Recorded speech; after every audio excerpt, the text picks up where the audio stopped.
The day started boring, the kind of boring that feels safe. We were at the reservoir, a late summer morning that already felt sticky and hot. My dad was fighting with the folding chairs by the cooler. Debbie's mom was laying out a plastic tablecloth that kept flapping in the wind. "Stay on the gravel path," Mom told us. She didn't look up from the sandwiches. "Don't talk to strangers. Stick together." We know, Mikey said. He kicked at a pebble, looking miserable. We walked down the wide, safe trail for about 5 minutes until the parents were out of sight. As soon as they were gone, Mikey stopped. He looked into the dense trees on the left. "You guys know about the pit, right?" he asked. "The what?" I asked. "The pit. It's right through there." He pointed at a wall of briars. "My brother goes there with the high schoolers. They call it Teenager Island." Debbie looked nervous. "We aren't supposed to go off trail." "It's barely off trail," Mikey said. He lowered his voice like he was sharing a state secret. "It's this huge bowl in the ground, 50 yards wide. My brother said it's totally windproof. You can light fires and nobody sees. That's why all the teenagers party there." "A bowl?" I asked. "Yeah. It has these weird white trees that fell over in circles. Perfect seats." Mikey grinned. "Come on, we'll just look. Unless you're scared."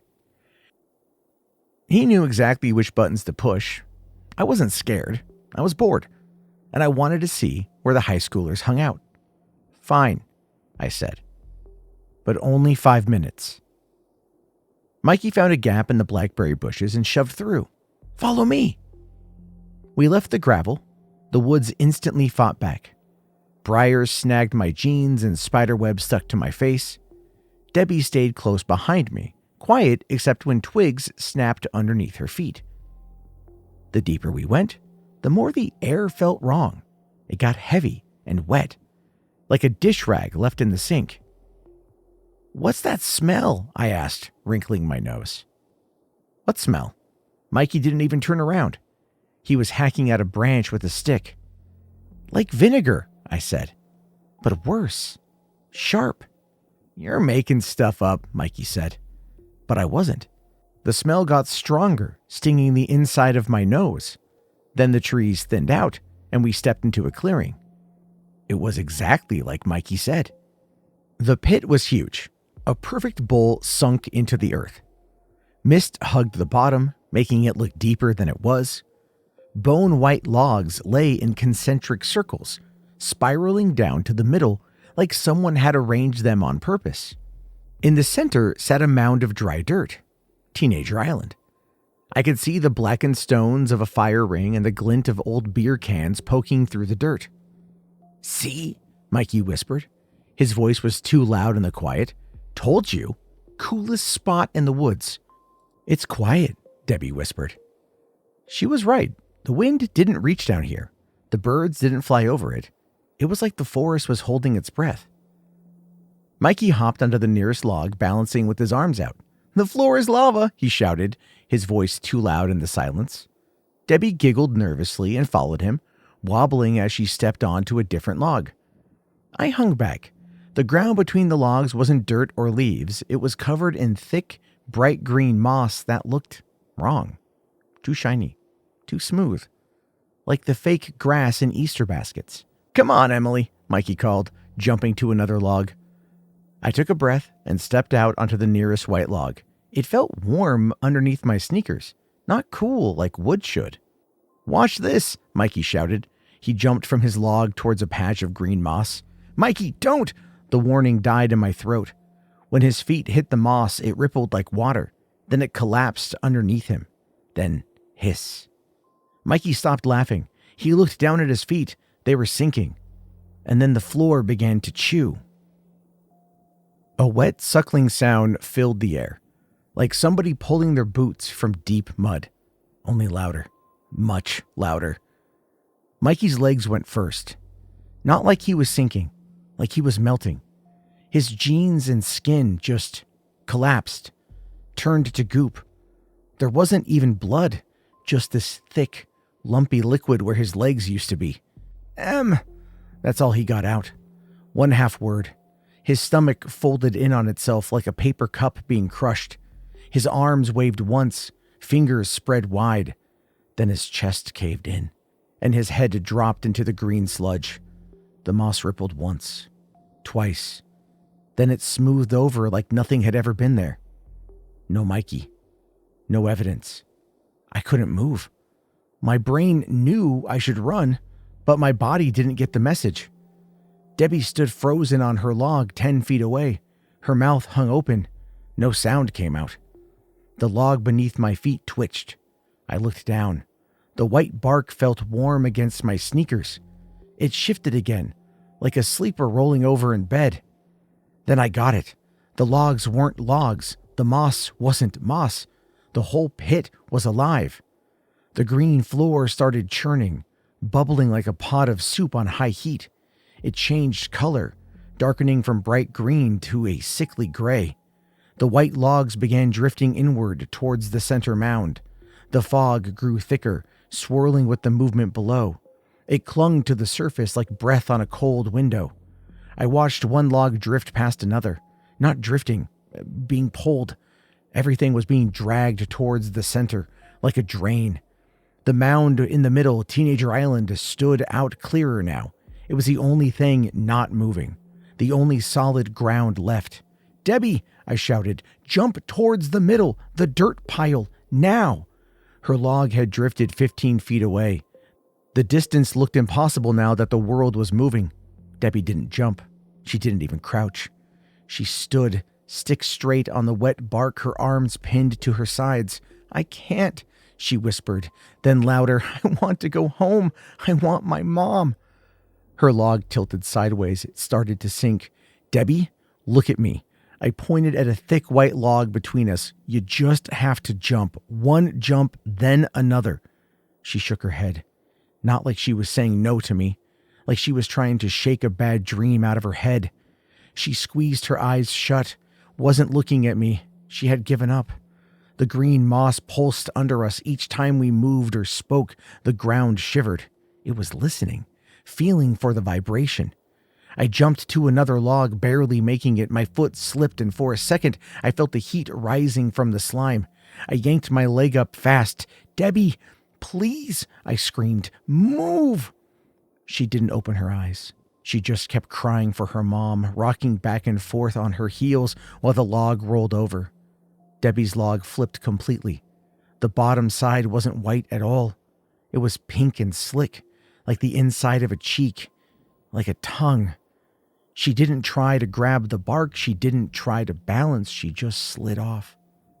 Her body hit the moss with a wet slap.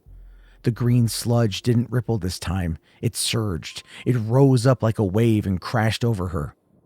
Debbie's scream was high and thin, then cut off mid-sound. The pit went still, quiet. The churning moss settled. It was digesting. I used this moment to jump to another log, then another. The center mound looked 1,000,000 miles away. With one final desperate leap, I threw myself at the dirt. I landed hard, scraping my knees and palms on the rough ground. The fire ring sat a few feet away. Old beer cans jutted from the dirt like weird metal plants. But none of that mattered. What mattered was that I was alone. Mikey was gone. Debbie was gone. And the pit was still hungry. I crawled inside the fire ring, curled into a ball, and shook so hard my teeth rattled. The dry dirt against my face felt like the only real thing left in the world. I dug my fingers deep into it, clutching handfuls like Mom's hand when I was little and scared of the dark. My fingernails scraped on something hard. Plastic. I jerked my hand back, thinking a snake or a bug, but nothing moved. I poked at the spot, pushing dirt away. Purple plastic peeked through the soil. I dug faster, brushing away layers of grit. A rectangular shape emerged. A Walkman. Ancient. The kind in old movies. The headphone cord was still attached, tangled with a twist of frayed shoelace. Something glinted a foot away. I scraped at that spot too. a slap bracelet. The metal inside had rusted, but the neon pattern was still visible under a layer of grime. Next to it, half buried, a flip phone. The screen was cracked, but when I pressed the power button out of habit, nothing happened. None of this was trash from teenage parties. These were someone's things. Things that they were wearing or holding when they got eaten. I picked up the flip phone. It had stickers on the back, tiny skateboards. The name Jason was scratched into the plastic with a key. The Walkman must have belonged to one of the kids from 15 years ago. The ones that everyone said ran away. I looked around at the beer cans sticking up from the dirt, the phone, the bracelet. They weren't trash. They were the parts that the pit couldn't chew. Like seeds from a cherry. Like chicken bones. It ate the kids. It spit out their toys. Every 15 years, just like Mikey said. But it wasn't a ghost story about kids running away. It was feeding time. A wet, slapping sound pulled my attention back to the edge of the mound. The green acid slime was rising. Not just in one spot, but everywhere. The whole bowl was filling up like a bathtub. I stood up, heart hammering. The white ridges around the rim, the ones I thought were fallen trees, were moving, contracting, closing in. They weren't logs. They were teeth. And the circle was getting smaller. The forest edge looked like it was a mile away now, though I knew that couldn't be right. The monster was playing tricks with distance, making escape seem impossible. "Help!" I screamed, cupping my hands around my mouth. "Somebody help me!" My voice bounced back, echoing around the bowl like I was yelling into a tin can. No one could hear me down here. No one was coming. Something soft brushed my foot. I looked down and saw a dirty shoelace. No, a roller skate lace, poking from the dirt. I grabbed it, clutching it in my fist. It felt like a lifeline. "Mom," I whispered. "Mom, please." I rocked back and forth on my heels, squeezing the lace so hard that my knuckles went white. Then I froze. This was exactly what Debbie had done, standing frozen, calling for her mom, giving up. And she was dead. A deep rumble shook the island, not like an earthquake, but like a giant empty stomach. The dirt vibrated under my feet. The monster was hungry. And I was the last course. The acid had risen so high that it reached the outer stones of the fire ring. It touched the blackened rock with a sharp hiss, like water hitting a hot pan. Steam rose from the spot. I backed away, pressing into the center of the circle, but there was nowhere left to go. The mound was shrinking. The acid was climbing. The monster had waited 15 years for this meal. Now it was getting ready to savor the last bite. All around me, the circle of safe ground grew smaller and smaller.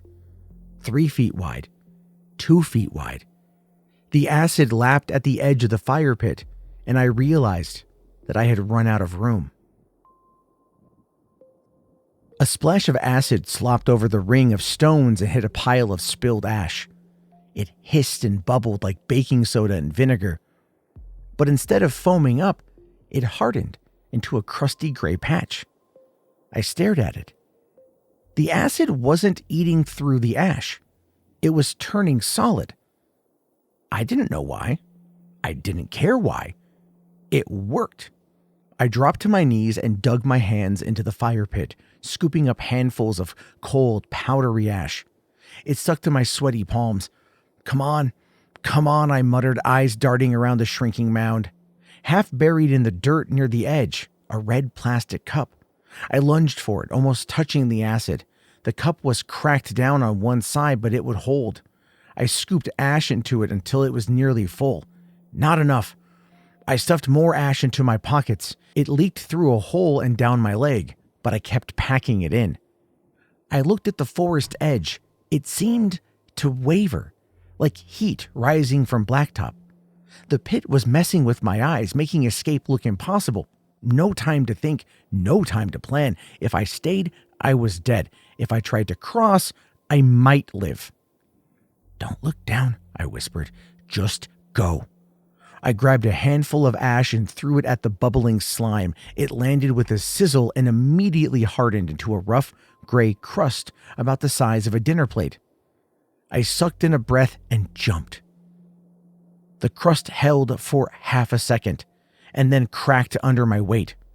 The acid started dissolving it instantly. I could feel the heat through my sneakers. I threw another fistful of ash ahead of me. Another gray scab formed. I leaped again. Crack. Hiss. The ground was giving way behind me. Throw, jump, throw, jump. The pit let out a deep, hollow moan. The teeth rose up around me like pale fingers. Two of them surged toward each other, trying to block my path. I glanced back.